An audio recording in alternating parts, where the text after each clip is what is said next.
Green flag out from Chris Hopkins, and at the start, Ray Miller gets a good jump on Flory. He brings Stefanik right along with him.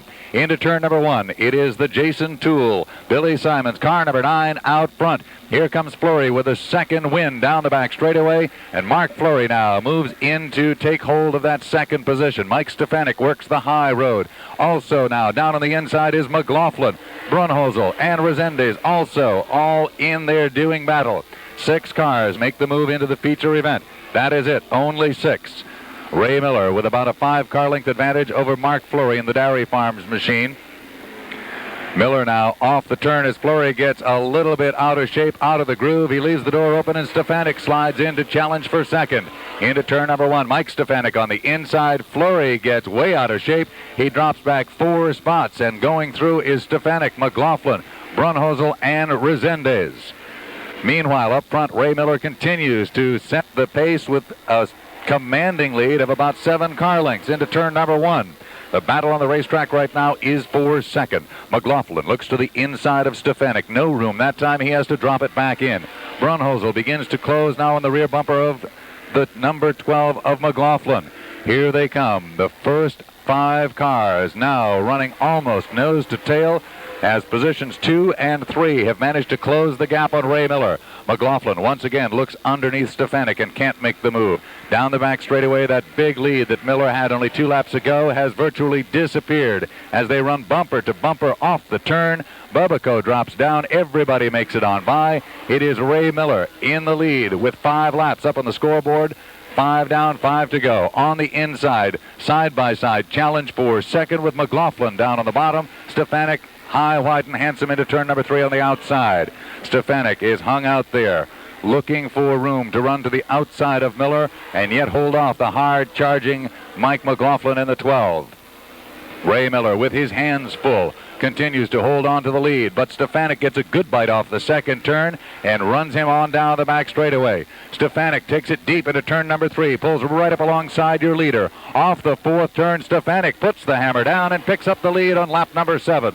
Into turn number 1, Mike Stefanik in the Jack's Wood Chopper. Cazella Speed, car number 15, works his way down the back straightaway. He is your new leader. George Brunhosel managed to work his way through on the outside as well. Brunhosel is now in second. Miller has been dropped back to third, but here comes McLaughlin on the outside.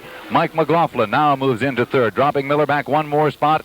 Dave Resendez in the 79, also finding the hot setup being the outside groove here tonight. He too moves around Miller. Miller in 2 laps has gone from the lead all the way back to 5th. This time across the line, the white flag is displayed from Chris Hopkins. We have 9 down and 1 to go. Mike McLaughlin slows on the front straightaway. He has mechanical problems with the Sherry Cup car. McLaughlin is out of it. Into turn number 3. Here they come, headed for home, working their way around Bubico for the second time. Here comes Stefanik in for what appears to be a real good finish for Mike Stefanik by about 2 inches. We'll give him. We'll see how the scorers come up with that one. Finishing second, we believe, will be the 28, but that, of course, is going to be very, very unofficial. And I think what we'd best do at this point is sit tight until we come up with the finish. The 15, in fact, Mike Stefanik picks up the win. Car number 15 by a matter of inches, Dave. Maybe a radiator cap. Second, the 28 of Georgie Brunhosel, followed by the 79 of Resendez, the 9 of Ray Miller, the 52 of Flory, and the 75 of Carl Pasteryak. Coming up, round 2, modified qualifying for tonight's Axelrod Tire Modified Madness. Brad Hightower, who's run well but hasn't finished where he wants to, coming down to the line. He brings Reggie Ruggiero with him, and Ruggiero gets the outside bite and goes into the lead in turn 1. Almost. Hightower takes him high. Fuller tries to sneak inside. Hightower still fighting to hold on to that lead down the backstretch, and Hightower pulls it out of line. Brad Hightower fights the wheel and falls back in 6th place. At least he will be when he comes off the turn. Ruggiero leads, Fuller second, Tomino, Dion, Jerzambach, Hightower, and then Resendez, or rather then Brian Ross. Ross is the 6th and final qualifier right now. Hightower's going to have to scramble to get back up on top. Ruggiero almost has Fuller drive right up the underside of the car as they come off the turn. Into 1, Ruggiero takes it as low as he can, pushes high out of 2, and doesn't give Rick Fuller any room coming out. We've got a spinner. That's the Bob Potter car turning around in turn 2. Potter sits on the grass and the apron on the inside of 2 as the field comes down to the line. Here's the caution.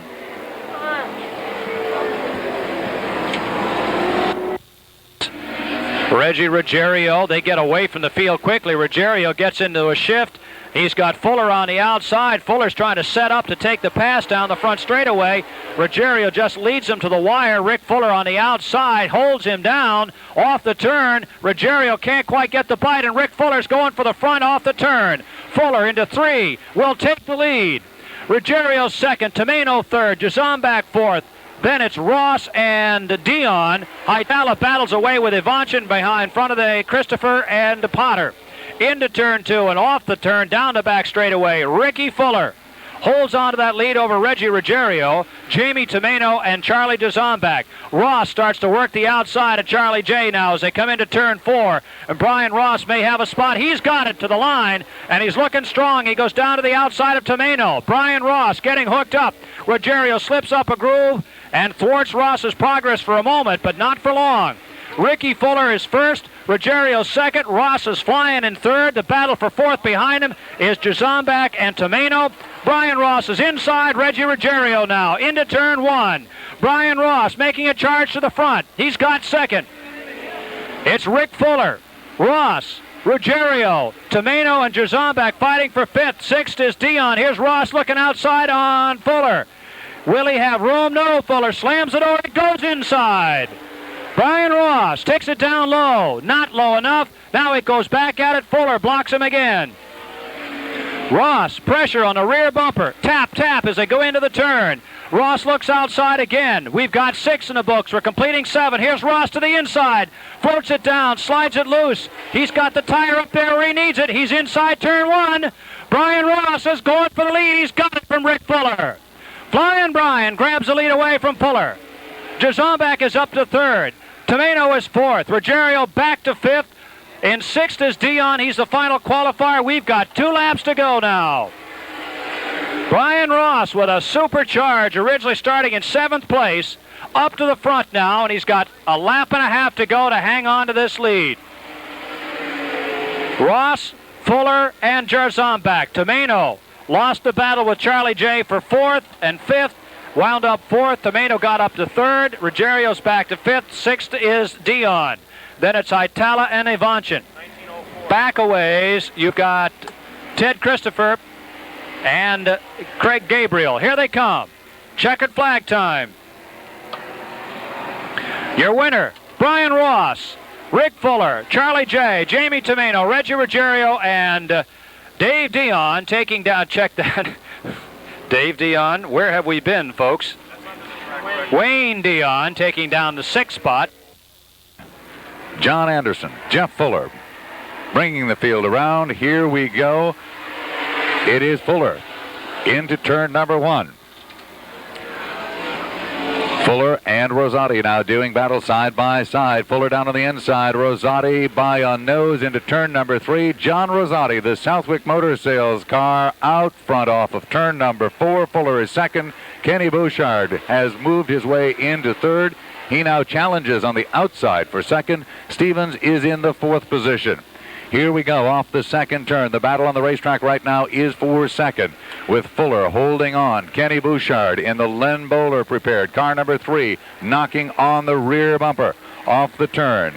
Rosati continues to lead. Then it is the 2X of Fuller, the 3 of Bouchard, the 4 of Stevens. Stevens has managed to get the 4 wound up and has closed right in on the rear bumper of Bouchard. A 3-way battle for that second spot as everybody begins to move on by. Dan Marcello. Marcello making a rare appearance here at the Speedway, finds himself way off the pace as the leaders go on by. Down the back straightaway with 3 laps up on the Winston Racing Series scoreboard, it is the Southwick Motor Sales car for John Rosati, followed by the Superior Process car of Jeff Fuller, Kenny Bouchard, Bug Stevens, Bob Pulvereri, Wade Cole. 6 cars will make the move into the feature event, and John Rosati seems to be the class of the field at this point. Off of turn number 4, Rosati will look to the start-finish line. Chris Hopkins with the cross flags. 5 down and 5 to go for Rosati. The Agawam Ace leads them around the half mile. Rosati with about a 2 or 3 car length advantage over Jeff Fuller in the 2. Right on his rear bumper is the 3 of Bouchard, followed by the 4 of Stevens. It is 71, followed by 2, 3, and 4. Then the 7-11 of Pulvereri. The 2, 3, 4 combination continues to run 2, 3, and 4 on the racetrack, while the 71 of Rosati sets the pace. Meanwhile, Bouchard looks to the outside in car number 3, trying to make a move for that second spot. He can't make it this time. He'll now look to the inside.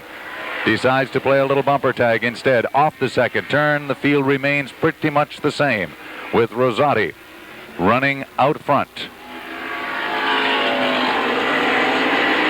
Running in that second spot continues to be Fuller as he holds off Kenny Bouchard, who is trying virtually everything in the book to get around Fuller. Down the backstretch they go. This time around, starter Chris Hopkins with the white flag out for your leaders. Final circuit for Rosati, for Fuller, for Bouchard and Stevens, for Pulvereri, for John Anderson, for Wade Cole. This is how they'll cross the line. Off the turn and heading for home. It is the 71 of John Rosati, followed by the 2, the 3, the 4, the 7-11 in the same order. Rounding out the top 6 will be the 44 of John Anderson. The green is shown. We are about to get underway with the first of 2 25-lap feature events in the Axelrod Tire Modified Madness program here at Stafford. Our Axelrod Tire Twin 25 Modified Madness events. Here they come. John Anderson brings them into turn 4. The green is out. And we are away in Modified Madness. Anderson, Ruggiero, Flurry and Fuller into the turn. Yellow. The yellow comes out, and we have one car spinning over in turn 4. That's the 33 of Wade Cole. So after that big build-up, we're going to go right back and start all over again. Up to speed, joining the front, John Anderson, Mark Flurry, Reggie Ruggiero. Here they come. Flurry holds back. A tough start, but they get the green anyway, and it's going to be Anderson, Ruggiero, Fuller, Flurry, Rosati, Stefanik, and we've got trouble. A car on its roof. Brad Hietala has flipped his car and is sliding down to the front here under a hail of sparks. He is moving. One leg is down. The net comes out of the way, and Hietala squeezes out. He's okay. Brad Hietala is getting some help from the crew, helping him gently as Wade Cole eases his way around there. What an experience. He caught that wall, it appeared, or got over a wheel, and put that beautiful number 90 on its roof. A big hand. There he is, Brad Hietala. What a shower for him. Whoa, baby. Not the way you want to finish off any Friday night. And I'll tell you, that is a testament again to how well built these NASCAR modifieds are. Absolutely superior work done on that car to keep it so that he would not be injured as it came over. You know, racing, David, really is a family affair. And Craig and David, Brad's brothers, are part of the safety crew here at the racetrack. And no doubt the first 2 guys that get over there and haul him out of that car. I'm sure that's probably very, very true. But Brad is out and okay, so tonight, if they can get it fixed and back on its wheels, he could be back out for the second one. No question about it. He'd have to start scratch, but he could do it. They may have a little sheet metal work to do on it before they can bring it back out, but it could happen. Could usually, however, when one of these babies does an over-ender, if you will, or an upside-downer, however you want to put it, the chassis does take a heck of a beating, unless it's a near miracle kind of flip. Really showed his stuff the last few seasons in the SK Modified division. We mentioned a little bit earlier, this is his first full season with the NASCAR Modified. The Enfield Builders folks have been with him in the past. Cliff Nelson has helped out this year. To all the folks who provide the wrecker service here at the Speedway, boy, where would we be without people like Scranton Motors Wrecker Service, B&M Garage, and all of the people who are here each and every week doing this very, very difficult job. We're talking about $50,000 race cars that have to be moved around with a great deal of care. It's not a case of just take and throw the hook in and drag the car away. You can see how gingerly they're trying to let this vehicle down now and try not to do any additional damage. Remember the old days of modified racing. A guy flipped, they got 12 guys on the track. They went zap, bam, it was back in its wheel. A guy climbed in and went out and raced it the rest of the day, assuming the front end or something wasn't broken. But you can see Brad's got, actually I don't think there's any tires down, but it may be that right rear is, as they let it down. And you may have some front end problems on it as well. And definitely the skin is gone from the top. It gives people a terrific overview, if you will, of the driver's cockpit and just how small that is. And in most cases, the average size guy does not have much room to move around. Once you climb inside one of those race cars, you are pretty well fitted to the inside, and once you're in there, you are in there. He's got tickets. He'll sell them to you at face value. Here they come now. John Anderson, Mike Stefanik, and Mark Fleury bring them out again. Fleury comes wide. Anderson goes to the front. Ruggiero will take the second spot. Everybody clears the start-finish line this time into turn one. Down the backstretch, Anderson and Ruggiero stretch it out. Here comes Fuller. Moving up the inside, there's Rick Fuller. The Fuller brothers are pushing Fleury to the outside. Fleury's in trouble into the wall. A tire goes down on the right rear of Mark Fleury's 52. Boy, that was scary. Fleury got out there wide, and he's been running wide. It looked like another normal pass, but that tire went down. He catches the barrier, but he's able to drive away. Once again, the pace car heads for the infield. Here we go. Anderson on the inside. Ruggiero on the outside. John Anderson has the advantage at the line. It is Anderson, Ruggiero, Miller, and Fuller. Into turn number one, John Anderson begins to stretch it out just a bit as Ruggiero has his hands full. Ray Miller slides in underneath and picks up that second spot. Ruggiero is back to the third position. Fuller currently holds down the fourth spot. Fifth is the U2 of Rick Fuller. Sixth is John Rosati as they cross the line. Rosati will lead out of that sixth spot. He's going to have to move up the line, but he's caught on the outside trying to work around Rick Fuller. Your leader is still John Anderson. Ray Miller holds on to second, but Ruggiero is working the outside now. Jeff Fuller goes second behind him, brother Rick, and on the outside it is Rosati picking up another spot and into sixth. No qualifiers here. It's get your best finish possible so you can get the most money out of the two races tonight. And they are beginning to string out, but the battles continue through the pack. Here they come to the line again. John Anderson leads, Ray Miller second, Reggie Ruggiero third, Jeff Fuller, John Rosati, and Rick Fuller to the line. We told you earlier that Anderson and Mario Fiore would be a potent team, and it looks like that is about to happen a little sooner than we had anticipated. The 44 running up front all by himself in this, the Axelrod Tire Modified Madness program, turning times of 19:07, 19.07, 1/100th of a second off of the track record for John Anderson. Anderson still trying to pull away from Ray Miller. Reggie Ruggiero, the battle for fourth is Rick Fuller, or rather Jeff Fuller and John Rosati. Moving up to the sixth spot now is Mike Stefanik, Rick Fuller, then Jamie Tomeno. Charlie J boxed in. He's going to have to fight his way out of that box behind Fuller with Tomeno on the outside and Kenny Bouchard there. Behind them, Georgie Brunholzl and Wayne Dion. Into the turn, Miller continues to hold second. To the line, it's Anderson, then Miller and Ruggiero. Absolutely incredible drive for John Anderson in his rookie season as a NASCAR modified pilot. He has about a half a straightaway length lead on the rest of all of these veterans. Ray Miller, a heads-up performance in second. Reggie Ruggiero trying to move on up from his third spot. Fourth is Rosati. Rosati managed to work his way out of a lower starting position, is looking good right here. He's going to start working Reggie Ruggiero on the outside, then looks back to the inside, goes outside again, gets up there, tries to switch to the inside. Ruggiero covers it, but there's Rosati inside anyway. Moving up behind Miller. I thought I saw a little smoke coming out of the Miller machine that time off the turn. That could be disastrous if they get caught behind that. Coming to the line He is showing a lot of smoke in the Ray Miller number 9. I wouldn't want to be behind there. Here they come to the line. Anderson is your leader. Miller is letting something go, and Ruggiero and Rosati are right behind him. Miller is out of it. Ruggiero goes around. Rosati goes with him, and Ray Miller has more bad luck this week. A tough break for Ray, who was really getting around the half mile.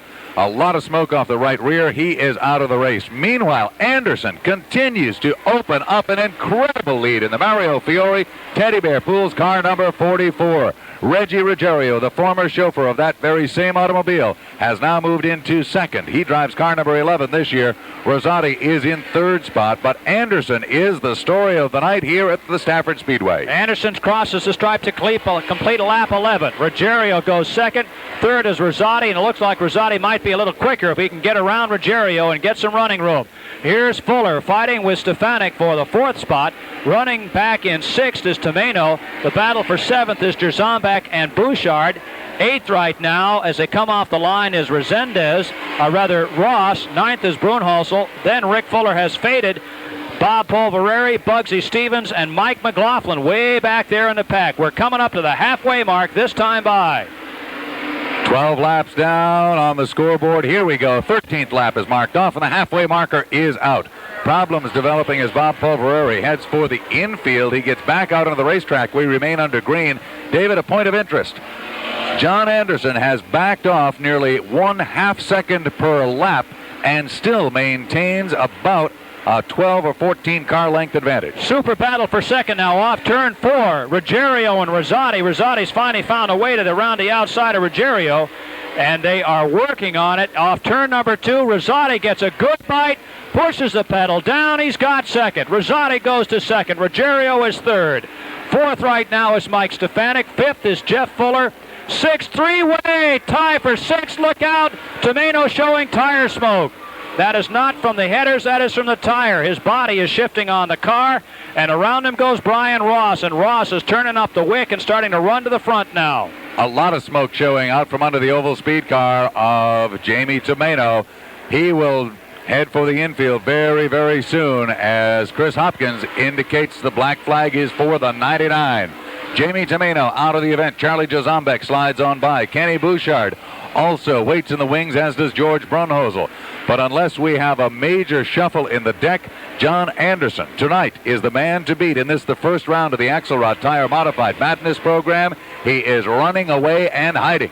Hiding indeed. He is on the backstretch. The rest of the field exits turn 2, and the battle for third is Stefanik and Ruggiero. Stefanik has gotten inside Reggie and taken over third. And right there is Ross. Ross finds the hole. He's always good at the inside shot. He takes it away. Not yet. Almost had it. He had it in the turn. Ruggiero fights him back on the straightaway. They go into turn 2, and Ross is into the fourth spot on the field and going after Stefanik. Look at him. Brian Ross goes in the hole. Can't find the room. Stefanik holds him off, and Ross is right back in there again, Russ. Down on the inside, Brian Ross, who is turning record times here tonight, unofficially, even quicker than the official time set earlier this year, has now managed to move himself into that third spot. It's a long way to go to try to run down the rear bumper of John Anderson, but anything can happen. 5 laps remain in this, the first 25 lap. Feature Dave Resendiz has retired car number 79, the 44 of Mario Fiore. The Teddy Bear Pools, car number 44 with John Anderson at the controls. His first night less than spectacular as he parked this car right into the first turn wall. Then he came back, and look at what he's doing with it tonight. He's looking super strong, nearly a half lap ahead of the rest of the field. He exits turn 2 as second place Rosati goes into it. He is a straightaway ahead of Rosati. Third right now is Brian Ross in closing. Stefanik is fourth. Ruggiero is fifth. The laps continue to tick away. 22 posted on the Winston Racing Series scoreboard. Off the second turn and headed down the back straightaway, it is the 44.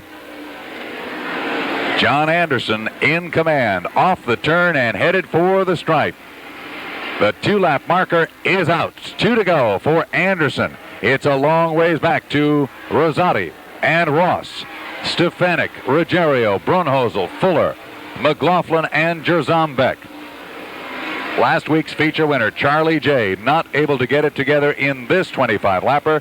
He'll be back for the next 25 a little bit later on. White flag is out. John Anderson, a rookie driver in the NASCAR modified circuit, is less than a quarter mile away from claiming his very first ever Winston Racing Series modified win off the fourth turn and headed for the stripe. Win number 1 in the modifieds at Stafford goes to John Anderson. Here's the battle for second. Down on the inside is Ross. And at the line, it is going to be anybody's guess on that one. We'll wait for scoring to give it to you. 25 laps, the distance, as young John Anderson. We said a little bit earlier that the Anderson-Fiore team would be a team that would become a potent team to deal with. Little did we know that they would show that potency only about an hour later as they dominated this first segment of the Axelrod Tire Modified Madness program here at the Stafford Motor Speedway. We are still waiting for the official finish, or at least semi-official finish, on positions 2 and 3. John Anderson, obviously the winner. Brian Ross will be, we believe. Ladies and gentlemen, he's here after a great run. John Anderson picks up the win in the first of our twin 25s in the Axelrod Tire Modified Madness. The word from upstairs is a dead heat for second. Ryan Ross and John Rosati. What a way to finish it up. That'll complicate the figures even more. And here's Bibb, the Axelrod Tire representative, here with us. John Anderson and Mario Fiore make a nice combination as they pull off the first of the 2 25-lap victories here tonight.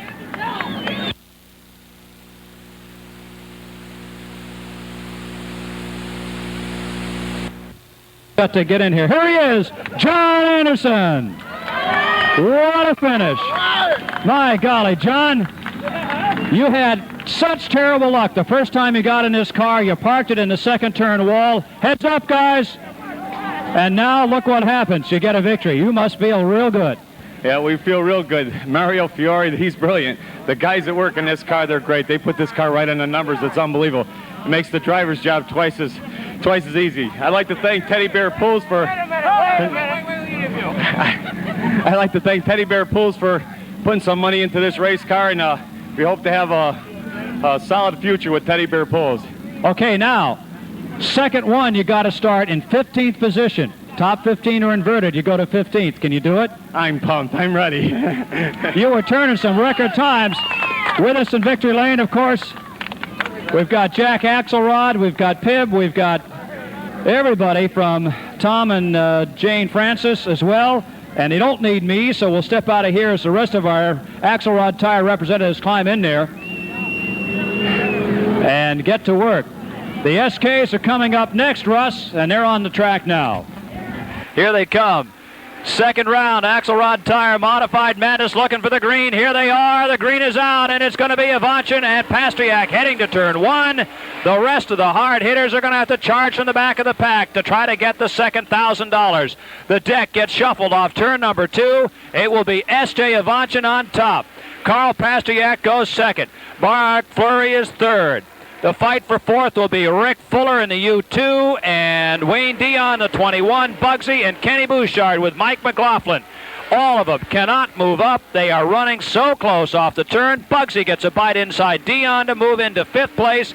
Leader, S.J. Avanchin. Pasteryak is second. Fleury third. Fuller fourth. Stevens fifth. The battle behind them is not settled yet. 2 laps up on the scoreboard already, and it is short track ace S.J. Avanchin off the second turn with Carl Pasteryak, who won a Bush Pole Award at the Waterford Speed Bowl earlier this season, running in that second spot. Off the turn, headed for the line. It is still car number 35 for Steve Avanchin. Avanchin into turn 1, taking Pasteryak, who is closing quickly. Fleury goes high. He loses a spot. Rick Fuller goes underneath, Bugsy goes underneath, McLaughlin, Bouchard, and Ruggiero all go flying underneath, and poor Wayne Dion got caught on the high side and couldn't go anywhere. He lost a lot of ground as everybody else moved up the ladder. 4 laps up on the scoreboard now as the laps begin to tick away. S.J. Avanson looking stronger and stronger as the field rumbles down the back straightaway. Running in that second spot, it is still the 75, followed by the U2 of Fuller. Carl Bug Stevens hooked up on the outside, looks to make a move around Fuller into turn number 1. Can't do it. Fuller holds the groove, and Steven takes it. We've got one car out. Up front, the change for the lead is Pasteryak gets by Ivanchin. And Carl Pasteryak has taken over the top spot in the field. Ivanchin drops to second as they come to the line. Third is Fuller, fourth Stevens, and fifth McLaughlin. 6 laps now posted on the scoreboard as 25 is the distance. Carl Pasteryak out of Lisbon, Connecticut in the Coors Silver Bullet into turn number 3, pretty much by himself as he begins to stretch it out just a little bit over S.J. Avanson. Avanson gets high, and all of a sudden underneath is Fuller and Stevens. Boy, the brakes are on the inside as Fuller and Stevens move up. McLaughlin gets a piece of S.J. Kenny Bouchard will slide underneath coming off the second turn if he can do it. S.J. trying to hold on tight. Pasteryak looks back, sees Fuller, Stevens, and McLaughlin charging down. Kenny Bouchard has passed S.J. Avanson, and one more will try to do it. That's Ruggiero at the wire. Couple of cars now really working up through the pack is Charlie Jerzambek, who was less than spectacular in the first race. Bid for second now is being put up by Stevens. Stevens underneath Fuller. Bug Stevens, car number 4. Has worked his way into the second spot. He now sets his sights on Pasteryak. He'll charge down the straightaway and head into turn 1. Carl Pasteryak, Silver Bullet, sees the Mystic Missile right behind him, and the battle is still being waged. McLaughlin gets a piece of Fuller. Fuller holds on. No, to the ball. 2 cars are taken out. One is Rick Fuller, who lost it. The other one caught is Kenny Bouchard. Tough break as they came out of there. The contact was made involving Fuller. Fuller got it, thought he had it. The car darted to the inside of the racetrack, collected Kenny Bouchard. Both of them collect that Stafford barrier right at the back gate and slide down the wall. Tough break for those 2 cars. They were running hard to get up through the field. It looked for a moment as though the U2 was actually going to get airborne, but fortunately the car did decide to stay down on the racetrack. Cars on pit road. We're about to restart lap number 10 of 25 in part 2 of the Axelrod Tire Modified Madness. Bumper tag as they get started. Here's the green. And Pasteryak shuts the door. Look out. McLaughlin is in trouble. Stevens is in trouble. So is Ruggiero. And they're not done yet as they pile up in turn 2. Lots and lots and lots of problems develop as Carl Pasteryak appeared to be closing the doors on Bug Stevens, and that's how it all got started. I'll see how many get away from the pileup that occurred afterward. The 3 cars involved, which were Pasteryak, Stevens, and Ruggiero. Stevens is heading right for the paddock area. Looks like Brian Ross is down in that area. He's going to turn right around and head for the paddock area. McLaughlin, that's McLaughlin that's going down pit road. And let's see who else is going in. A lot of money on the line. That's why they're driving away. They are. Here they come again, looking for the green. Pasteryak and Stefanik off the turn. It's Stefanik down the line with Rosati right behind him, and Pasterjak's caught on the inside groove. There's 3 cars fighting for the lead, and Mike Stefanik has taken it away. It's Stefanik, Rosati, Pasteryak, Dion, and Jamie Tomeno. They're the ones that are running up front, the top 5. Then it's the 16, followed by Fleury, Ivanchin, and Ruggiero. So a lot of the heavy hitters have got to hammer their way up out of the back of the pack. Challenge for the lead on the backstretch right now. Russ? Down the back straightaway they go, and just as we say that, John Rosati finds himself up on the outside, Stefanik on the inside at the line. It is Rosati with the advantage. Mike Stefanik holds on for second through turns 1 and 2. John Rosati works his way off the second turn, down the back straightaway, and now begins to stretch it out just slightly. Stefanik tries to close once again through turns 3 and 4. But off the turn, the Southwick Motor Sales Pontiac winds it up, and he leads lap number 12. Now Jamie Tomeno trying to take Pasteryak going into turn 1. It doesn't work for him, and Pasteryak holds on to third. Tomeno's fourth. Makes a run at him down the backstretch, and Tomeno will stick it into the 3rd spot down low. We're halfway now. Halfway. Rosati leads. Stefanik is second. Tomeno third. Pasteryak, Dion, Fleury, Rosati, Ross, Jerzambek, and Anderson. Off the turn they come. Once again, John Rosati is managing to hold on to that lead very, very nicely, with Mike Stefanik running in the second spot. Then, right on his rear bumper, the 99 of Jamie Tomeno, who has already claimed a feature event here. Carl Pastriak back up to speed in the 75. Wayne Dion, a good performance for the Art Barry car tonight, with Wayne behind the wheel of that automobile as they head down the back straightaway. Into turn number 3 this time around. Dave, 15 laps will be up on the scoreboard, only 10 laps to run. It's getting down there fast, and Rosati's looking strong. So is Stefanik and Tomeno. They're pulling away from the rest of the field. Behind them, there's still plenty of battling going on. Mark Fleury and Brian Ross are fighting it out for 6th and 7th. 8th now is Jerzambach. 9th is Anderson. 10th is Ruggiero. Stevens is up to 11th at this point. Rosati's your leader. The battle will be for second between Tomeno and Stefanik as they head into turn 1. And now Stefanik trying to put a move on Rosati to the inside. Down the backstretch, it is Tomeno trying to hold on to third. And Stefanik is coming right back at Rosati here off turn number 4, and he may have a shot at it. Boy, that shot suddenly disappeared as he got hooked up very, very nicely, and John Rosati continues to lead. Charlie Jarzambek is on a real roll from deep in the pack, as is Anderson in the 44, with Mark Fleury taking a ride down into the infield. He slides around, comes up onto the racetrack. He's still running. We remain under green. 18 laps on the scoreboard. Rosati still holds the lead. Rosati's trying to hold on. Stefanik keeps trying to close in on him in turn 1, but he can't do it in turn 2. Tomeno's faded to about a 3-car length deficit, way back to Pastriak in 4th. In 5th now is Brian Ross, and coming on strong. Jerzambach is 6th. Dion is faded to 7th. Anderson's working the outside in 8th. 9th is Ruggiero, and 10th now is Bug Stevens. Off the turn, it's still Rosati, Stefanik, Tomeno, and here's the battle for 4th. It's taken over quickly by Brian Ross. He is up to 4th and closing fast. 5th is Pastriak, and right behind him now is the 5 of Charlie Jerzambek. Charlie never really got hooked up in that first round, but I'll tell you, he has been on a roll this one so far. He has moved into striking position for that 6th spot, and he tries to make a move. Meanwhile, up front, John Rosati continues to lead. Mike Stefanik runs in 2nd. Stefanik's looking good. He's inside Rosati now. Stefanik going for the lead off turn number 2. Rosati pulls ahead by a half a car length. And we've got a blown engine in the first turn. Will everybody get through it okay? Yes, they do. Up and not the first turn. Let's check that to third turn. And if somebody had gotten into that spilled fluid, if in fact there was some, it could have been a tough break for everybody. Who is that up there? Looks like it might be Mark Fleury's 52. And he just came to a smoking, screeching halt at the entrance to pit road. Stefanik, Tomeno, Ross, here they come. Look to the line. The green is out. Everybody getting set up off turn number 4. Rosati holds on to it, and he'll lead him into turn 1. Into turn number 1, it will continue to be the Southwick Motor Sales machine for John Rosati. Stefanik makes a move to the inside. Can't make it do that time around, but look what's happening up on the outside. Flying Brian Ross.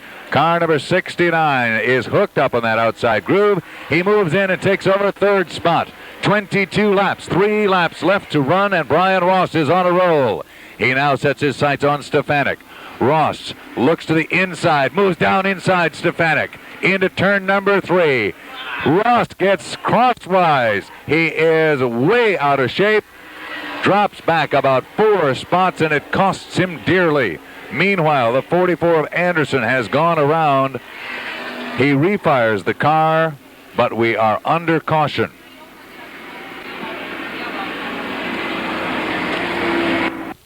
And the Axelrod Tire Modified Madness program about to find the curtain brought up and brought right back down. Green flag is out.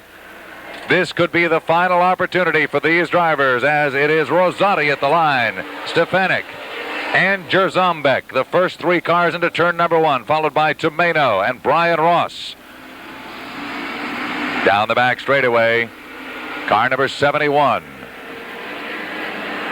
John Rosati leads them off the 4th turn. The white flag is out.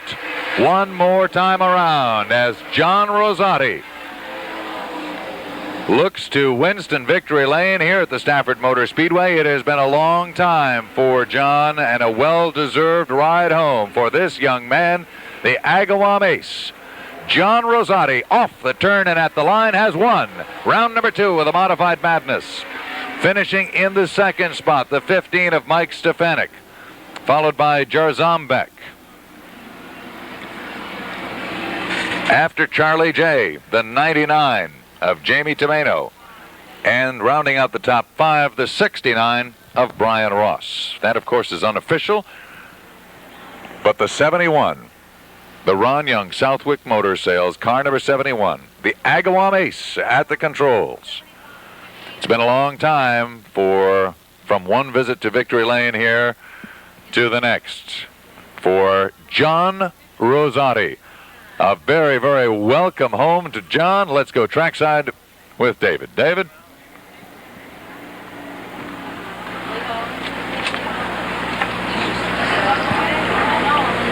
Well, John Rosati's getting congratulations from Dexter Burnham. The photographers have got to do their thing. Fine second place finish by Mike Stefanik, and Charlie J. coming out of the back of the pack after pitting for tires at one point. And, of course, this is only the second winner of the night. We're still waiting for the overall finish, so that'll determine who our third winner of the night is. Here, take the flag. The third winner of the night, of course, will be the overall winner. Also second and third place, which needs to be determined, and we have to get that word down here pretty soon. John Rosati unbuckling. He'll collect a checkered flag. Howie Hodge and the guys getting their pictures in here. And let's welcome the winner of our second Axelrod Tire Modified Madness feature event after a fine second place dead heat with Brian Ross. Got to break, and here he is. He's unbuckled in time. Ladies and gentlemen, your second winner, John Rosati. Full mic.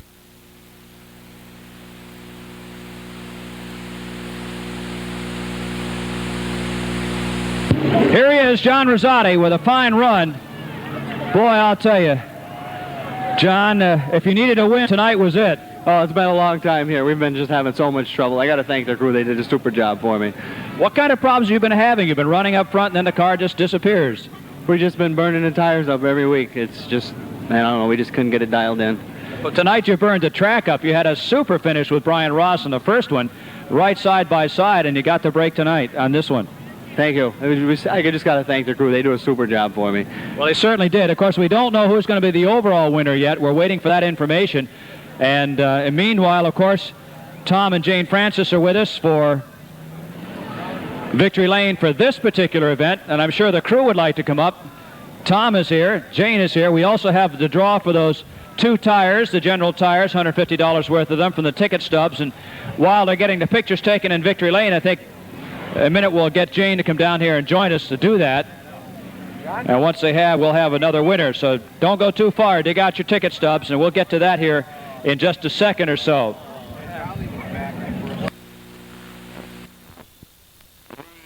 Top 6 cars will be locked in to the main event, and they will be redrawing for the main event. The top 6 cars out of this heat will be combined with the top 6 from the next heat, and they will redraw for starting positions in the main event. So they come off turn 4. It's very imperative that these drivers finish in the top 6.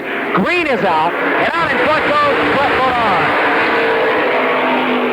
Brett Bodine jumps out in front, and Art Berry's 21. Running in second on the outside is Brian Ross as he moves on up into the second spot, drop kicking the Bush Pole winner back to third. George Kent runs 4th. 5th is John Anderson. 6th, Charlie Jarzambek. 7th, Bouchard as they run off turn 4 with 2 laps down, 1 lap down. Off turn 2, it's still Brett Bodine as now Ken Bouchard dropping quickly. He is all the way back into the 9th spot in the Len Bowler number 3. Off turn 4, it's Brett Bodine in front. Brian Ross in second. Third, John Rosati. 4th, George Kent. Ross goes right to the inside in turn number 1, trying to get underneath Bodine. No racing room, and he falls back into second. Field very, very tight. The front 4 position separated by Collins as they roll down into turn 1, completing lap number 3. Well out in front, Brett Bodine. In the Perry 21. Ryan Ross in second. Trouble on the back straightaway. A 4-car jam session on the back chute. John Anderson in the number 44 and Mike Stefanik in the number 15, along with Dave Resendiz in the 79, all coming together. And somehow Ken Bouchard was able to get through that, but you see Charlie Jerzombek, another car that was involved, and Charlie's car all damaged out in the back. Michael Stefanik is out of his car. He's okay. Checking the damage. John Anderson bringing around the Mario Fiore number 44. That car able to roll, but you can see a left rear tire that has gone away right off the rim, and perhaps more serious damage to that 44 car as he rolls again.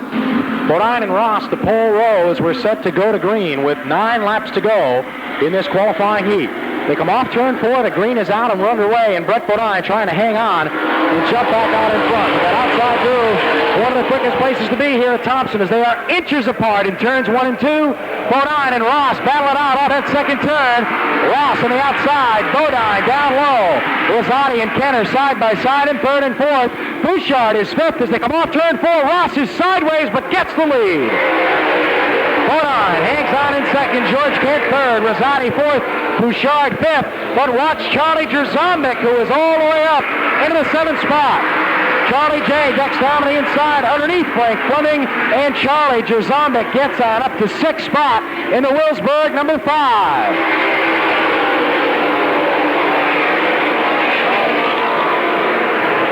Brian Ross out of Boston Spa, New York, has the lead in car number 69, the TJ Toyota Cavalier.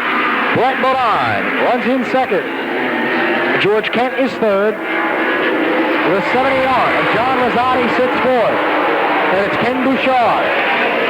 And the number 5 of Charlie Jerzombek running off turn 2. Charlie J goes down to the inside, trying to get underneath Bouchard.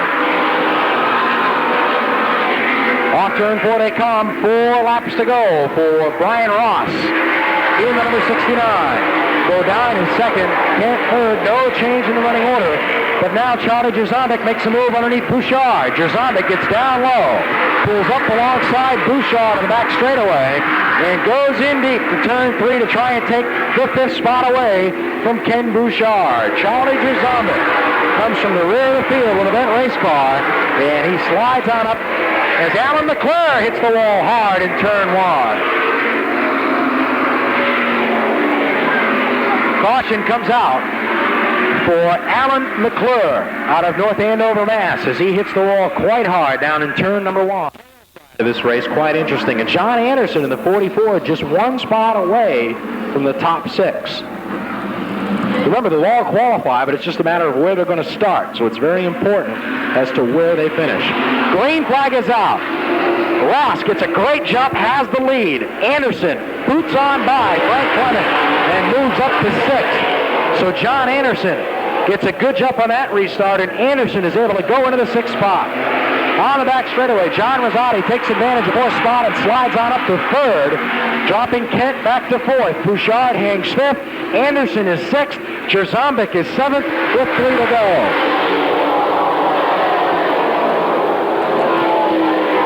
Off of turn number 2, car number 69. Brian Ross out of Boston Spa, New York, and the TJ Toyota automobile has the lead. Second is Brett Bodine. John Rosati third. Rosati goes down low. With Kent 4th, Bouchard 5th, Anderson 6th, and Charlie Jerzombek in 7th.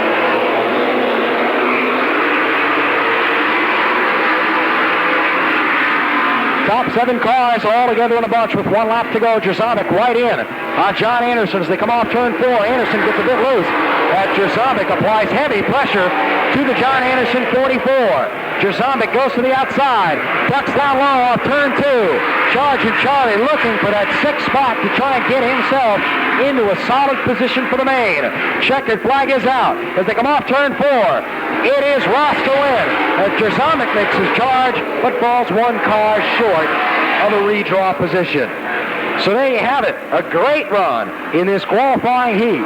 after a great run Friday night at Stafford, he is really on a roll here today at Thompson in car number 69, the TJ Toyota automobile for flying Brian Ross out of Ballston Spa, New York. Brian picks up the win in heat race number 1. Finishing second in car number 21, the Southern New England Eggs Cavalier for Brett Bodine from Harrisburg, North Carolina.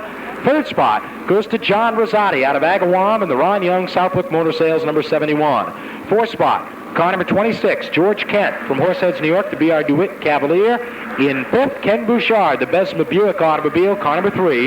In sixth, the 44 of John Anderson. And in seventh, finishing just one spot out of a solid redraw position, was Charlie Jerzovic, so he'll have to start 13th in the main.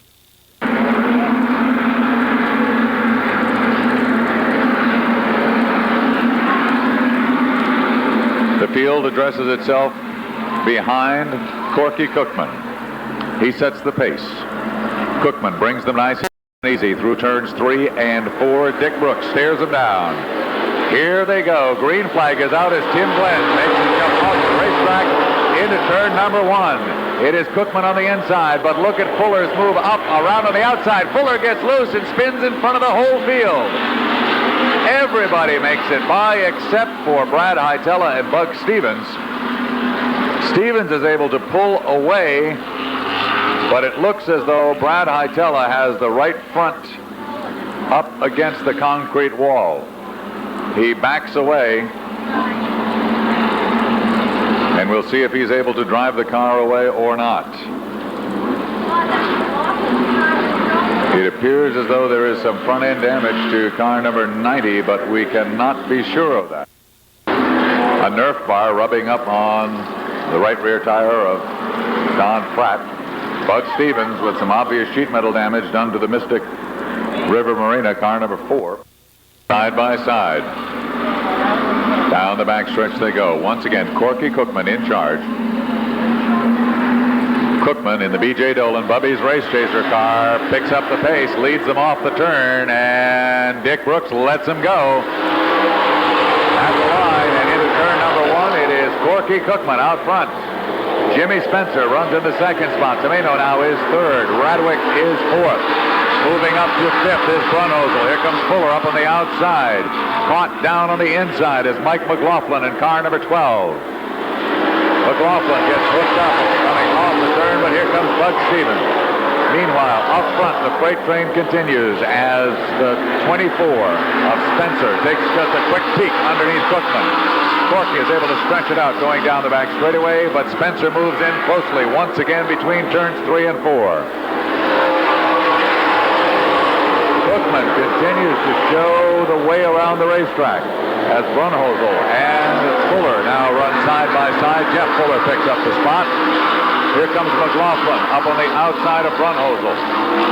Stevens now makes a move to the outside of Brunhosel. Currently, the last car in the qualifying spot right now is the 12 of McLaughlin. As Fuller gets loose once again up against the wall, he's able to hold on to it this time. It costs him a spot, however, as McLaughlin blasts on by into fifth. Fuller now is the car on the bubble with Bud Stevens right on his rear bumper. Spencer once again takes a quick peek to the inside of Cookman and doesn't find the road. Corky Cookman riding right near the top of the point standings going into today's race. Cookman continues to lead them through turns 1 and 2. Spencer again dives to the bottom of the racetrack, unable to make the move. He opens the door just slightly for Tomeno. Jamie Tomeno tries the inside road as well. Waiting in the wings, the likes of Marty Radwick, Mike McLaughlin. The final qualifier at this point in terms of picking up a time trial spot is the 2X of Jeff Fuller. Meanwhile, the battle for the lead continues with Spencer all over the rear bumper of Cookman.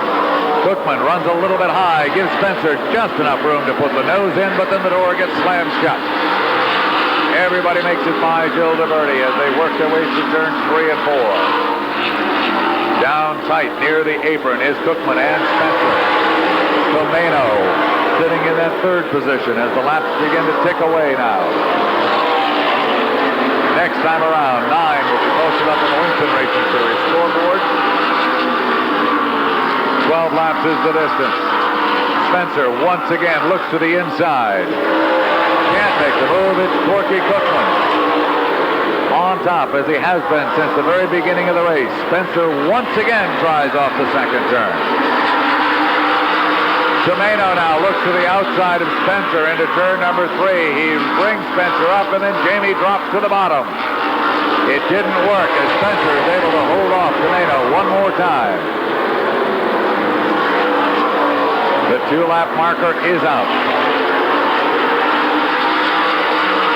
Cookman up front, Spencer in second, Tomeno in third. Here comes the white flag from Dick Brooks, the final circuit for Corky Cookman. Through turns 1 and 2, it is Cookman, Spencer, Tomeno, Radwick, and McLaughlin. Down the back straightaway, single file. The field runs one more time. The final circuit off the turn. Here we go. The checker is out, and the winner is Cookman, followed by Spencer, Tomeno, Radwick, McLaughlin, Fuller, Brunhosel, and Stevens. Gomer Taylor, Timmy Glenn. The top 6 finishers from round number 2 for the modifieds. Corky Cookman, who currently sits 4th in the Winston Modified Tour point standings. Cookman takes down the win. Finishing in the second spot, Jimmy Spencer in the 24, followed by Jamie Tomeno in the 99. Marty Radwick in a good ride for the Ralph Sholem car number 0. And 5th, car number 12 for Magic Shoes, Mike McLaughlin.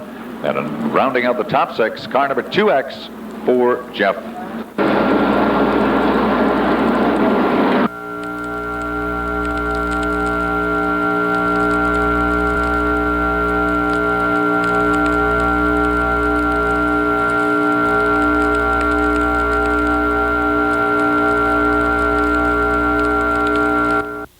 Modifieds in the country are set to do it here at Thompson this evening for the outside pole in the Winston 300. Side by side, the field stacks up nicely, looking for the start. Dick Brooks on the flag stand, lets him loose, and we're underway. Jim Spencer jumps into the lead.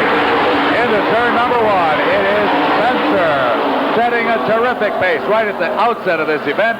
McLaughlin pulls right in behind him. Then it is George Kent and Brian Ross in that order as the entire field gets stretched out the whole length of that back straightaway.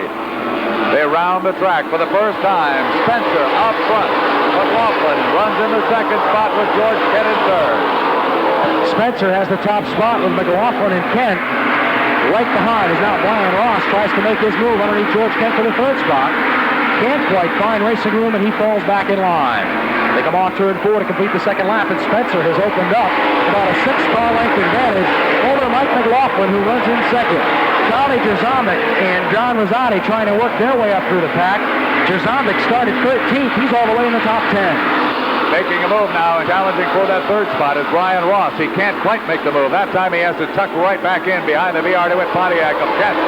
Jamie Tomeno, John Anderson, Kenny Bouchard, all trying to pick up a spot or two in the early stages of this 75-lap grind. Down the back straightaway we continue. Jimmy Spencer out of Berwick, Pennsylvania, sets the pace. Off the turn he comes, leading the field of the 600-horsepower ground pounders. Brian Ross still trying to make his way through as he is underneath George Kent every lap, but he just can't quite find a way by as they exit turn number 2 and lap by Jill Liberty. It is still James Spencer in command, McLaughlin second. George Kent, Brian Ross, and Jimmy Tomeno rounding up the top 5 with John Anderson hanging on at the tail end of that pack. Now Brian Ross pulls up alongside George Kent and slides on up into the third spot. Brian Ross, the man on the move, he is up to third. So far, Charlie Jerzombek seems to be somewhat content to ride it out, sitting there in the back of the front section of this pack. Jerzombek, who has been such a force in this division all year long, not making any rash moves. Many of the competitors running hard and heavy. You can see the chassis grounding out on the asphalt each and every time they go through turns 1 and 2. Spencer working his way off the fourth turn. A nice low groove for Jim Spencer. McLaughlin continues in second. Ross holds on to third. Spencer's car ran very, very low through the corners in time trials. It was an extremely low groove, and he continues to run down there tonight in this main event. He is right at the bottom of the racetrack. Everybody else about a groove higher, but now it's not working to his advantage anymore as McLaughlin begins to close in, along with Brian Ross, with 8 laps down. 8 laps posted up on the Winston Racing Series scoreboard. Jimmy Spencer would like nothing better than to be able to start outside pole in the Winston 300 as Ross makes a challenge for that second spot. McLaughlin is able to hold off the charge at this point, and Ross has to tuck it back in. Brian Ross really having an excellent weekend in the TJ Toyota number 69. He has been one of the fastest cars wherever he has run.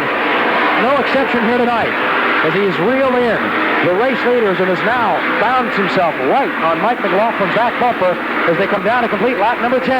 It's Spencer, McLaughlin, and Ross. Ross now takes a peek to the inside one more time. He runs McLaughlin high through turns 1 and 2, but Mike is able to hold on. The field works its way around the racetrack at incredible speed with Jimmy Spencer setting the pace. McLaughlin closes in right on the rear bumper of Spencer between turns 3 and 4, and Brian Ross is right on him. The first 3 cars run under a blanket.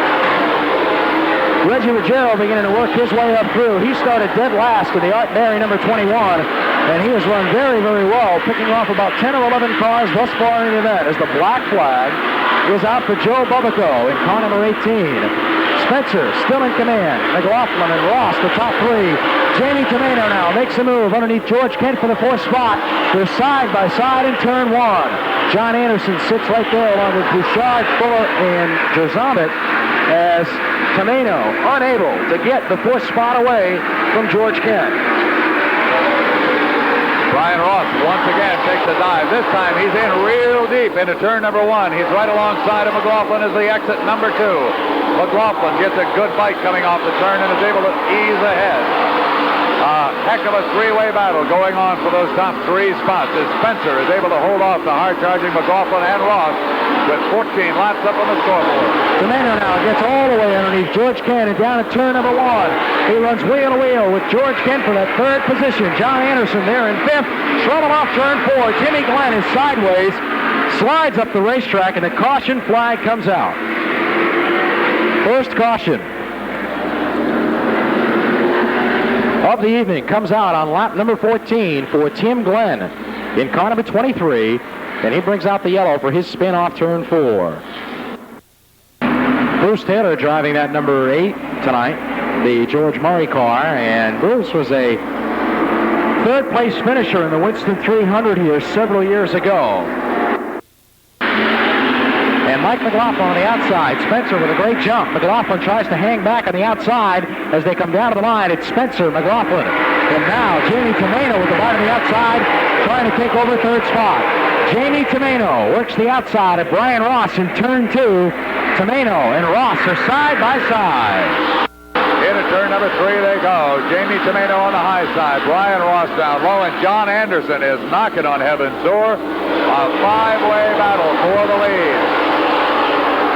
Through turns 1 and 2, Spencer. Ross now is underneath the 12 of McLaughlin as they battle side by side down the backstretch. Through 3 and 4, headed for the front chute. It is Spencer in the lead. McLaughlin trying desperately to hold on to second as Ross tries to slide underneath and pick up the spot. Off turn 2, great racing up in front as Jeff Fuller now begins to make a move underneath George Kent out of the back straightaway. Tim Glenn pulls in the pits in the 23. Looks like he might be done for the night. But the battle up in front is excellent. Now Charlie Jerzambik takes advantage of Jeff Fuller's move, and Jerzambik goes to the outside and picks off another spot. Side-by-side racing as Ross has managed to sneak his nose just ahead of McLaughlin. He doesn't quit there. He challenges immediately for the lead. Ross and Spencer and McLaughlin all going at it tooth and nail on lap number 18. Jimmy Spencer has the lead. Brian Ross runs second. Third now is McLaughlin. Fourth is Tomeno. Rounding out the top 5 is John Anderson. And moving up to 6th from 13th spot is Charlie Jerzambik. Brian Ross makes his move for the lead and comes off turn 4. Brian Ross takes the top spot on lap number 19. Brian Ross from Boston Spa, New York, pulls away from Jim Spencer. Spencer pounds the back bumper in turn 2, but Brian Ross, too much thus far. He started 4th and is taking the top spot away on lap number 19. Off the turn, your new leader is Brian Ross. Jimmy Spencer runs in that 2nd spot now. McLaughlin has managed to hold on to 3rd. Jamie Tomeno is in 4th. Rounding out the top 5 continues to be John Anderson as Charlie Jazombek, George Kent, and Jeff Fuller now begin to work their way towards the front a little bit closer toward the Ross automobile. A challenge now for about 10th spot on the racetrack as John Rosati and Kenny Bouchard have a real battle going back there along with the Ralph Sholem car with Marty Radwick at the wheel. Off turn 4, they'll complete lap number 22 this time, and Brian Ross from Boston Spa, New York, has the top spot. Jazombek, who a couple laps to go, was trying to go around John Anderson and found himself almost in the 4th turn wall. Closes right back in on John Anderson and makes a move to the outside off turn 2. Both cars come together in that 2nd turn, but no problem is caused, and now Jazombek right on Anderson's bumper, and he wants that 5th spot badly. We are less than halfway through the race, and yet Reggie Ruggiero has moved almost halfway through the field with the backup Art Barry car. So that is something we're going to have to keep an eye on as well, Rich. In fact, he's only 2 spots behind the number 1 car in that team with Brett Bodine at the controls. So we've got to keep an eye on Reggie. Meanwhile, Brian Ross begins to pull away now from Spencer, and Spencer has managed to separate himself just a bit from Mike McLaughlin. Jeff Fuller gets a bit loose in turn 2, but manages to gather it back up before any major problem is caused. That car apparently has something bent in it from what we heard before down at trackside. And Fuller driving with not quite a straight race car at this point in time. 50 laps to go in this Winston Modified Tour event, and Brian Ross, looking for his first win in 3 years here at Thompson Speedway, has about a 6-car length lead over Jim Spencer. As you mentioned earlier, Ross was running this very same car at the Stafford Speedway Friday night and was turning some incredible times with that automobile. He seems to have managed to put it all together, kept the speed, and yet the durability seems to be the question. Can he last another 49 laps? Take it 48. He might just be able to do it. Brian Ross in the TJ Toyota Chevrolet off of the 2nd turn and down that long back straightaway. Jazombek trying to run in on John Anderson, but Anderson able to stay out ahead of the number 5 of Jazombek, but Anderson trying to get by the number 99 of Jimmy Tomeno, the 4th place car. They come down, 28 laps are complete. In the Manchester Royal Heat event here tonight, as John Rosati makes an inside move on Ken Bouchard down in turn 1. Rosati, Bouchard, and Radwick run wheel-to-wheel off turn 2. Radwick on the outside of John Rosati in the 1st turn, but Marty able to hold John Rosati able to hold Marty off. 29 laps are down, and it's still Brian Ross in front about an 8-car length lead over Jim Spencer as they run down the back straightaway. McLaughlin a half straightaway behind Spencer as the field spaced out pretty well now as they come down to complete lap number 30. 45 laps to go. Brian continues to stretch that lead out, Rich. He now has about an 8-car length advantage over Spencer. Spencer with about a 10-car length advantage over McLaughlin. However, McLaughlin still has his hands full. He simply cannot shake the likes of Jamie Tomeno, John Anderson, and Charlie Jazombek. Those 3 cars are right on the rear bumper of McLaughlin, who currently sits 3rd on the racetrack. Jeff Fuller now begins to work the outside of George Kent, and it looks like George might be slowing a bit as he comes off turn 2. Kent down on the inside as Jeff Fuller goes to the outside and takes over the 6th position. Kent was backslid into 7th from his 3rd place starting position, so something not perfect on the George Kent BRD8 Cavalier. John Anderson now beginning to look underneath Jamie Tomeno in turn 2. Tomeno able to hold him off, but Anderson continually takes a look underneath that number 99 car. 33 laps are down. McLaughlin getting a bit loose in the number 12, and everybody bunching up right behind. I'll tell you, he's not going to have a moment to breathe as Tomeno is right there, Anderson and Jazombek, and they're going to make Mike literally run the wheels right off of that race car if he hopes to hold on to that spot. Meanwhile, drivers like Brian Ross and Jimmy Spencer are in pretty good shape. They can drive their own race, set their own pace, and do everything they can to conserve tires. That's going to be an important factor as this race rolls along. We get to the final stages of it as Anderson tries to make a move just very quickly underneath Tomeno. He couldn't make that one pay off. He dropped right back in line, but they're all working over the rear bumper of Mike McLaughlin. Brad Hightower way up high out in turn 3, barely missing the concrete wall on the 90. Running along back in about the 18th position as the leader. Brian Ross completes lap number 36, all by himself in front. Jim Spencer currently in second, about a half straightaway behind Brian Ross. McLaughlin third is Anderson. Makes his move down low underneath Tomeno one more time. He's alongside, but backs out in turn 3. Danny Marcello retires car number 38 into the infield with a flat right front tire by the looks of things. Meanwhile, 37 laps are posted up on the Winston Racing Series scoreboard. The battle on the racetrack is for that third spot. So far, McLaughlin has held off Tomeno, Anderson, and Jazambek as we approach the halfway mark. The halfway marker shown to your lead automobile, Brian Ross. Ross off the second turn. Looks now at a pack of 4 cars ahead of him. They will be put down a lap very, very soon. And the first one to go will be the former National NASCAR Modified champ, Bug Stevens, who has had less than a successful weekend. Was involved in a mishap Friday night and got stuffed into the wall over here earlier this afternoon. So not a good weekend for the Bug. Brian Ross, the race leader, second spot. Jim Spencer in third. Mike McLaughlin running fourth. Jamie Tomeno. Fifth would be John Anderson. Sixth is Charlie Jazambek. Seventh is Jeff Fuller. In eighth, George Kent. Up to ninth is John Rosati. Moving on in the 10th, George Brunhusel. Back to 11th is Ken Bouchard. 12th, Marty Radwick. In 13th is Brett Bodine. Back in the 14th spot, Mike Stefanik. And rounding out the top 15 is Corky Cookman in the 04. We're 9 laps away from that 50-lap mark, Rich, and now we should begin to see signs of tire problems, if any. They should begin to develop around lap number 50, if in fact any are going to show up tonight at all.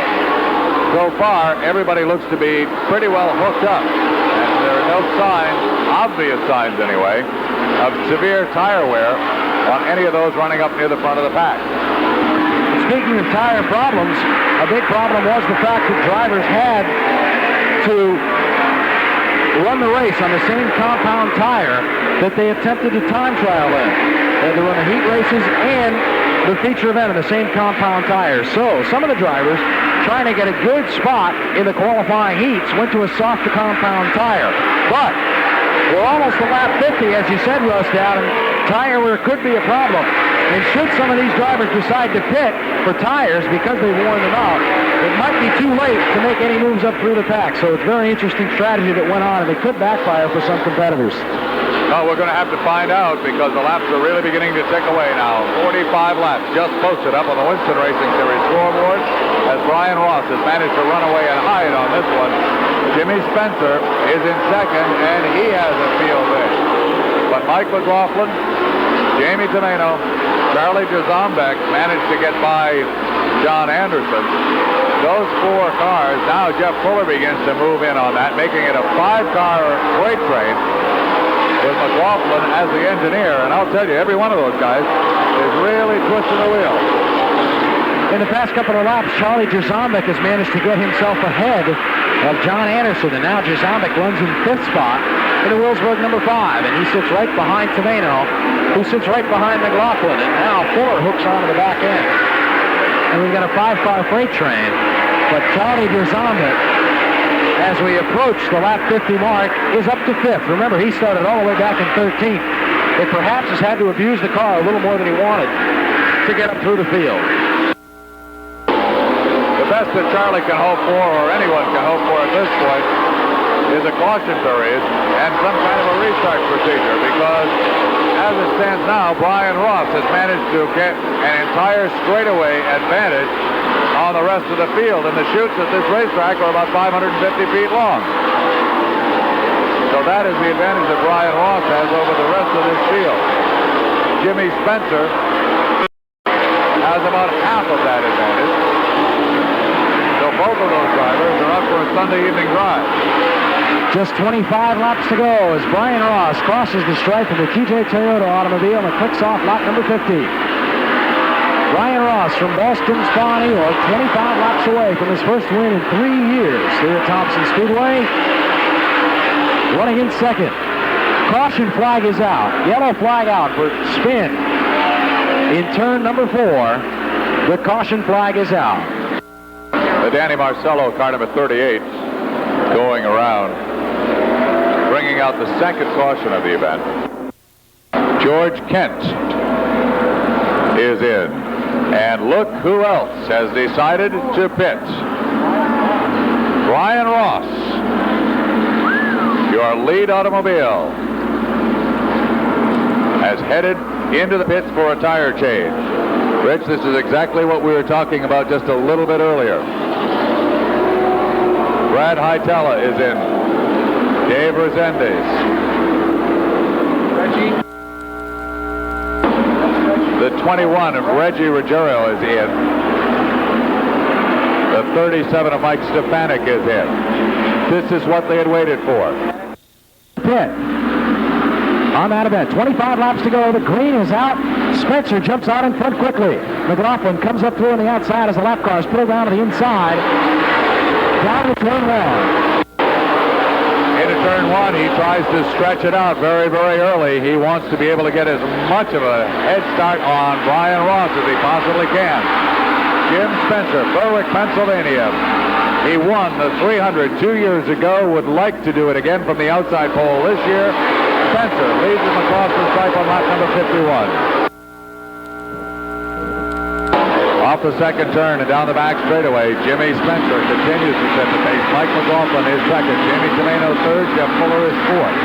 That's the way it shapes up. But coming up through the pack, car number 71, Don Rosati, Brett Bodine, Brian Ross, Charlie J. All of these drivers battling their way back towards the top. Here comes John Anderson in the 44. Ross back in the 8th spot after that pit stop and trying to clamber back up through the field. He sits right behind Brett Bodine right now. Brett running in 7th.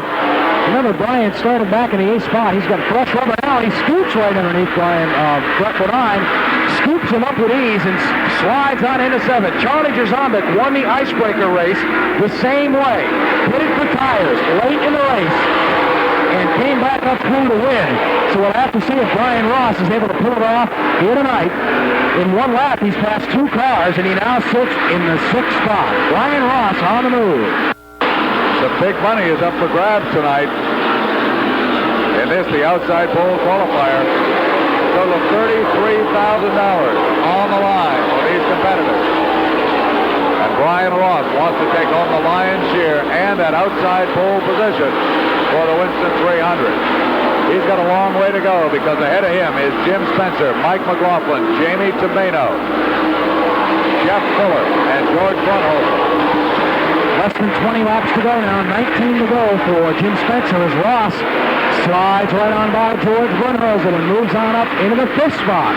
As the countdown begins, Brian Ross of Boston Spa, New York, ducks underneath Jeff Fuller, the same move, the same turn. It pulls up by and alongside number 2 of Jeff Fuller into turn 1. That car is hooked up perfectly, and he scoops down to the inside, trying to take over 4th. Fuller is really giving him a run for his money as Fuller keeps him down low on the racetrack.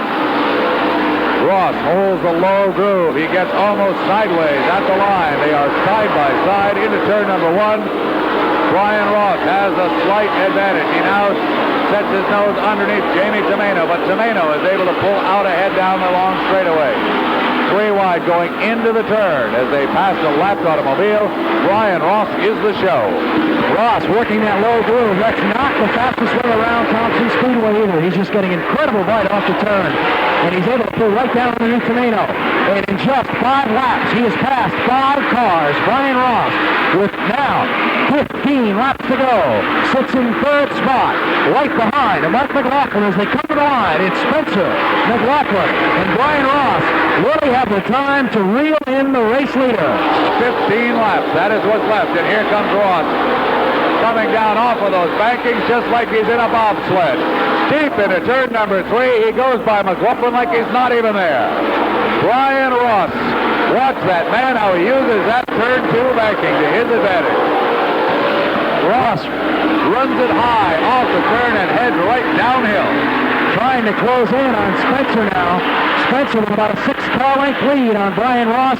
There are now 13 to go. Spencer, Ross, McLaughlin, and Tomeno, the lead 4 as they come to the line. Ross chipping away at the lead. Jimmy Spencer, though, one of the toughest drivers to pass. And we remember the Winston 300 of several years ago. Richie Evans was able to catch Jim Spencer, but was unable to pass Jim Spencer. Ross right on the back bumper of Spencer as they come off turn 4. 12 to go, and the showdown is set. Into turn number 1, chapter 1 of the showdown begins. Ross and Spencer all but come together as they exit turn number 2. They're side by side. Ross, just like he wasn't even there, blasts on by into turn, but Spencer battles back. Spencer jumps back into the lead off the 4th turn. Brian Ross got into trouble. He's got to try that one all over again. The storybook ending is not over yet. 10 laps to go this time by, and Brian Ross will have to rethink the strategy. Jim Spencer, one of the hardest driving racers in the country. Brian Ross has a reputation for being one of the coolest drivers in the country. And that last lap, he drove a Jim Spencer lap, and it cost him. He fell back to 2nd, and it appears that he's not where he wants to be. With 9 laps to go in this event, he tries the outside this time as they come off turn 4. Ross hangs it out. Spencer hangs it out. Spencer squeezes him up to the wall and slams the door. Into turn number 1, Ross gets hooked up on the outside again, but Spencer manages to squeeze him out going down the back straightaway. Ross right on the rear bumper of Spencer, side by side again through 3 and 4. Off the 4th turn, who will it be this time? It's Brian Ross at the line. Absolutely incredible driving by the Boston Spa New York chauffeur. Flying Brian Ross has regained the lead on lap number 67, and Ross begins to stretch it out. Brian Ross of Boston Spa New York now can do it a bit easier. With 7 laps to go, he has the top spot in the Manchester Royal Heat event here tonight. He begins to pull away just a bit from Jim Spencer, who gave it all he had to hold up Brian Ross in this event. 6 to go this time as Brian Ross, recovering from his pit stop, has come back up through the field to take the lead in tonight's Manchester Royal Heat event here at Thompson International Speedway. And should he win, it'll be the 2nd modified race in which the winner has made a late race pit stop and come back to win the event. 5 laps to go for Brian Ross. Absolutely incredible drive as starter Dick Brooks gives him that signal. 5 to go, that is it. Can he hold together? Can Brian Ross pick up this coveted outside pole starting position for this year's edition of the Winston 300? It looks like he is only 4 laps away from taking home all the money and that coveted spot. The most outstanding performance of the night obviously belongs to Brian Ross. And what a drive he made. Meanwhile, the man who has probably done the best defensive driving all night is Mike McLaughlin, as McLaughlin continues to hold off Jamie Tomeno, Jeff Fuller, Charlie Jazombek in his quest for that 3rd spot in the Sherwood Industries Cherry Cup car. Next time around, starter Dick Brooks will hold the popsicle sticks high in the air. Here they are. The 2-lap marker is out for Ross. 2 laps to go for Flying Brian Ross. Off the 2nd turn all by himself and headed down the back straightaway. He's only got to do this one more time. From turn 4 to the start-finish line, the white flag is out. One final circuit. through turn 2, down the back straightaway, headed for home. The man from Boston Spa, Brian Ross. Ross off the 4th turn. Brian Ross takes the checkered flag and the win. Followed by Jimmy Spencer, Mike McLaughlin, Jamie Tomeno, Jeff Fuller, Charlie Kazombek, George Brunhosel, and John Rosati.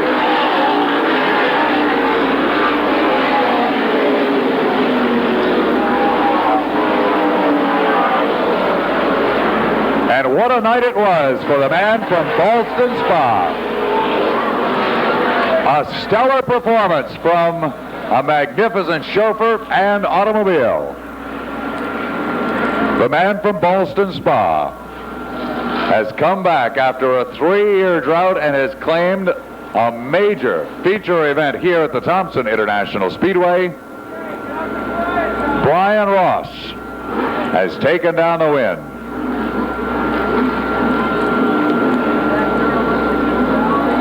Headed into Winston Victory Lane. Car number 69, the TJ Toyota entry. Many people wondered if he could come back after that pit stop. Well, he did. How about a nice round of applause and a big cheer for Brian Ross. Let's go trackside. Here's Rich Bono. Thank you very much, Mr. Adam. A very happy crew is down here in Victory Lane greeting tonight's outside pole position winner for the Winston 300, Brian Ross. He's still unhooking himself from the race car, so hold your applause until he gets out. He's got his radio gear on and his helmet is just off, but he's now unhooking himself from the car, and he'll be out in just a second. The TJ Toyota Performance Technology automobile.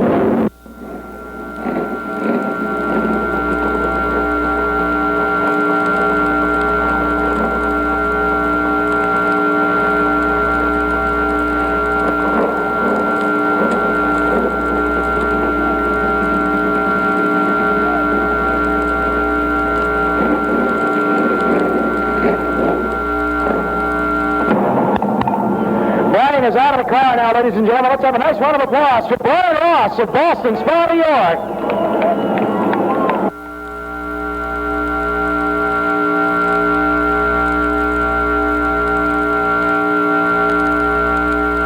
Brian, in an outstanding run here tonight, puts car number 69 in Victory Lane, and we're going to get a word with Brian in just a minute.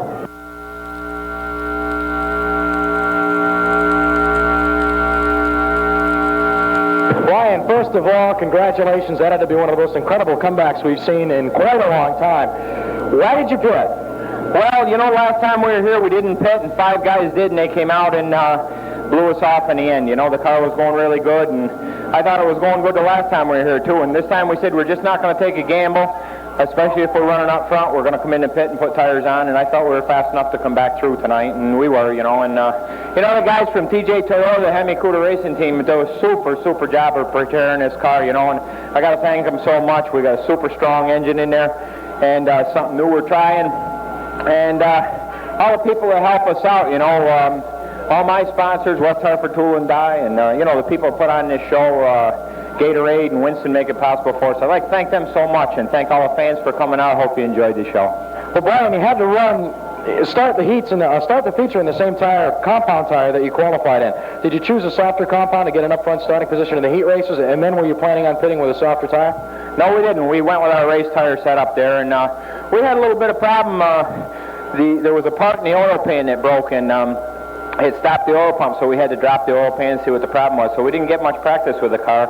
I think if we would have had even one more practice, we maybe would have had a shot at the pole today. You know, I'm not real good at time trialing, but, you know, the car is working so well. We got the chassis figured out, and it's got a strong motor, so I feel as though we would have had a shot for it if we had more practice, but, you know, we got the big paycheck, and that's what matters here. Well, congratulations. Brian, and Don Honing is here to present the outside pole position trophy to Brian Ross, and this means that you'll start on the outside pole on the Winston 300 in September, on September 7th, right here at Thompson International Speedway. And Brian will have the outside front row starting position. He's also receiving his Gatorade goodies and his Winston goodies for yet another win for Brian Ross, and his first time in 3 years here at the Thompson International Speedway. His last win came back in 1983 behind the wheel of his own automobile. Just a moment, the Gatorade Awards will be coming in. And that'll be presented as Brian Ross picks up a great win here tonight at Thompson International Speedway. Brian Ross here tonight is receiving a $1,000 bonus award from Gatorade Thirst Quencher, the official thirst quencher of NASCAR. Gatorade will award $1,000 to the winner of each of the 25 races on this year's NASCAR Winston Modified Tour. It will also award $2,500 to the 1986 Series champion. Brian Ross of Ballston Spa, New York, picks up the win here tonight in the Manchester Royal Heat event for the Winston Modified Tour this evening. A very, very happy crew greeting him in victory lane as he picks up the race win, as his sponsor of TJ Toyota joining him and the entire crew down here in victory lane now. Presentation to make. It's the Weisco Performance Award, the Richie Evans Memorial Weisco Performance Award, and it's going to go tonight to George Brunhosel. A solid run for George here tonight, and he picks up $150, and the congratulations of track promoter Don Honig. George Brunhosel has been selected as the winner of the Weisco Richie Evans Performance Award for his outstanding competitive performance in tonight's race. He's receiving a check for $150 from Weisco Pistons for the Weisco Richie Evans Performance Award. Weisco is presenting this award at each of the 25 races on the NASCAR Modified Tour for 1986.